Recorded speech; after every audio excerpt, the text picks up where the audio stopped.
Qu'est-ce qui fait qu'on va retenir une musique? Qu'est-ce qui fait qu'on va kiffer une chanson particulièrement plus qu'une autre? On s'imagine que ce qui compte pour une musique qui est mémorable, c'est avoir, je sais pas, un super mixage, des super instrumentistes, des instruments également de qualité, je sais pas, avoir un super groove, avoir trouvé les bons arrangements ou les bonnes sonorités et tout.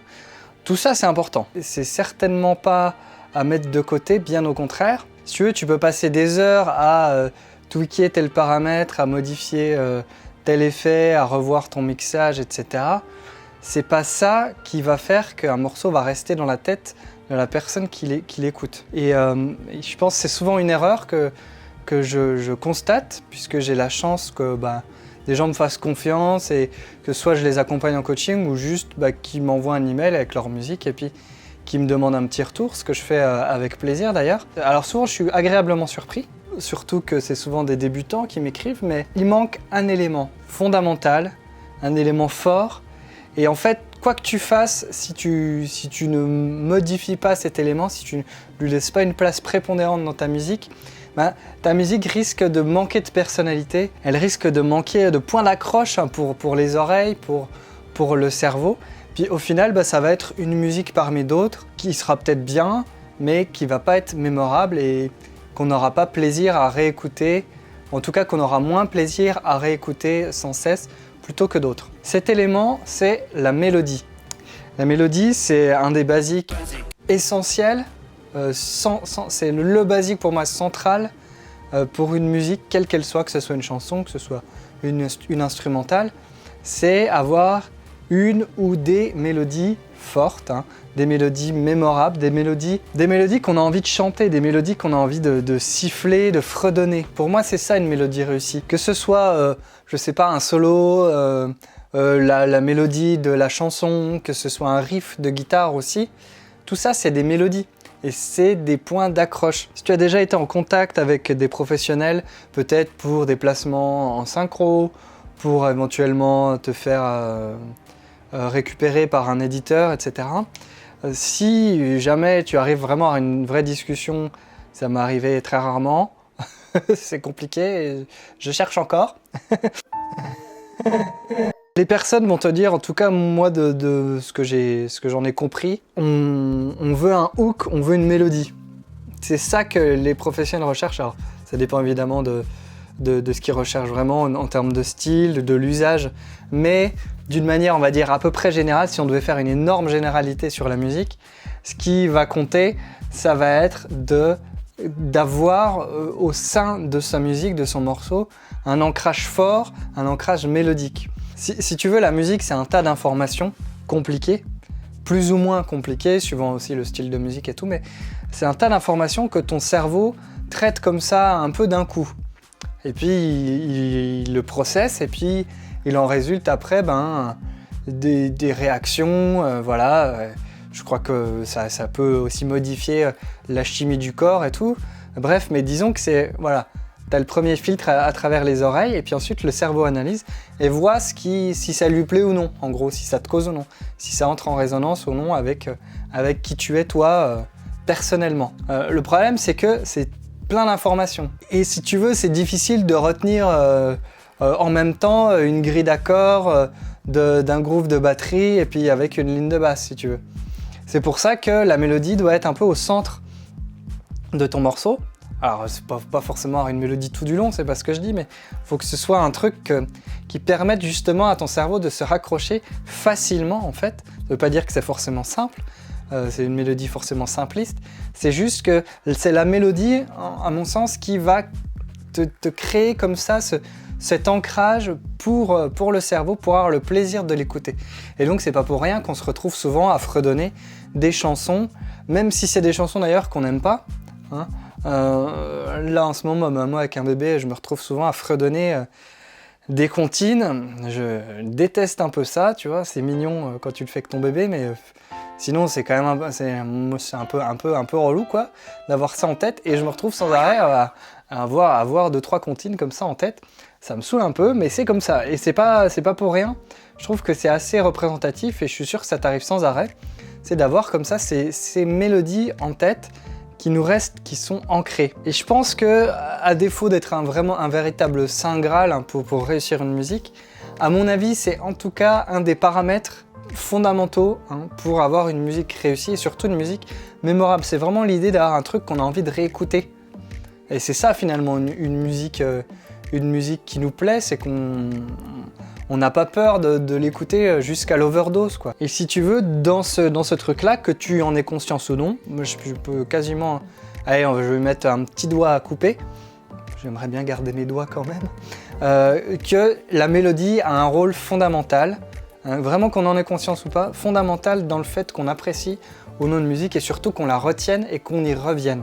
Voilà. Moi je suis persuadé que tout le monde est capable de créer des mélodies intéressantes, de créer des mélodies mémorables et qu'il n'y a pas forcément besoin, si tu veux, d'être un super instrumentiste pour ce faire. Je pense surtout qu'il faut comprendre plusieurs choses, qu'on soit débutant ou non d'ailleurs. Hein. Il faut comprendre comment se construisent des mélodies, quels sont finalement les points d'accroche d'une mélodie et puis les points aussi qui fait qu'une mélodie va être un peu monotone, va être fade, va être, tu vois, sans consistance et sans saveur, un truc qui nous laisse un peu indifférent justement et distinguer ce qui nous laisse indifférent de ce qui nous accroche l'oreille. Et ça, quel que soit ton niveau musical et ton niveau en production, en home studio, tout ça, je pense que ça, tout le monde peut le faire. Il suffit juste que tu apprennes à identifier ce qui peut fonctionner dans le cadre de ta musique avec des références que tu as en tête. C'est pour ça que tout le côté... tout ce que je raconte sur le fait de développer son écoute, de développer son oreille, d'apprendre à écouter, en fait, c'est ça qui va vite, une fois que tu as intégré ça, qui vient rentrer aussi en jeu au moment où tu vas créer tes mélodies. Alors si tu as envie d'aller plus loin, j'ai créé une nouvelle formation qui s'appelle Melody Maker. Comment créer des mélodies mémorables. L'idée derrière, hein, c'est de te donner toutes les clés, parce que honnêtement, il y en a pour des heures, te donner toutes les clés concrètes pour comprendre ce qui constitue une mélodie intéressante, une mélodie mémorable, et puis surtout derrière, comment toi tu peux construire ces mélodies. Alors, je précise, c'est pas une formation, on va faire énormément de théorie musicale, où on va analyser les gammes et comprendre comment... quelle note fonctionne en fonction de telle gamme, etc. ou de tel mode, parce que moi je me sens pas assez compétent pour en parler et pour en faire tout un cours. Et puis pour moi c'est pas le plus fondamental en fait. Je pense qu'on peut très bien arriver à créer des mélodies super, juste en bidouillant, sans forcément comprendre ce qui se passe en termes harmoniques, en termes de notes, les notes qu'il y a en jeu. Par contre, en comprenant justement ce qui permet de créer à la fois du confort pour les oreilles et en même temps de la surprise, de l'accroche, de la curiosité. Et c'est ce mélange-là qui va faire que ta mélodie, elle va ressortir du lot et elle va impacter ta musique beaucoup plus que si juste tu suis bêtement un code, entre guillemets, un guide sur utiliser tel mode, utiliser telle note, tu vois. Pour moi, c'est pas intéressant et puis je suis pas certain que ça te cause, toi personnellement, suivant la manière dont tu crées ta musique. Donc dans cette formation, on va voir comment construire ces mélodies. On va essayer d'analyser différentes mélodies aussi pour intégrer ce côté écoute et si tu veux identifier des éléments forts d'une mélodie pour derrière, une fois que toi tu te retrouves à faire ta musique, que tu sois capable aussi d'avoir ce petit bagage-là et de te souvenir finalement de qu'est-ce qui constitue une mélodie intéressante. Ma phrase n'était pas hyper français, mais je pense que tu as compris. On va voir aussi les deux points essentiels pour réussir sa mélodie. En tout cas, selon moi, c'est vraiment... ça, c'est impossible de passer à côté si tu veux réussir tes mélodies. On va aussi voir comment construire une mélodie en recyclant une autre mélodie. Donc ça, c'est particulièrement utile si on estime manquer d'inspiration, si on débute, qu'on n'est pas bien à l'aise avec les notes, etc. et qu'on n'a pas beaucoup d'idées, je vais te montrer pas à pas, on va le faire ensemble, comment je recycle une mélodie ultra connue pour l'amener et créer toute autre chose en fait. Étape par étape comme ça. C'est assez intéressant. Et surtout, en fait, c'est quelque chose que tu peux toi-même ensuite appliquer au quotidien dans ta quête de nouvelles mélodies, notamment dans les moments où on n'a pas trop d'inspiration. On va aussi voir comment créer une mélodie en partant de rien, justement en respectant quelques règles, si tu veux, de base au niveau de l'harmonie, mais on va pas rentrer dans ce détail-là. Nous, on va rentrer dans le détail de vraiment ce à quoi faire attention pour que ta mélodie, elle sorte du lot. Et il y a notamment 4 points importants à vraiment prendre en compte, et on va voir ces 4 points en détail. Et puis, on va voir ensemble comment construire une mélodie. Alors, tu vois, c'est un exemple simple. Si tu veux, c'est un modèle, c'est un canevas à partir duquel ensuite, toi, tu peux vraiment t'exprimer et tu peux te faire plaisir.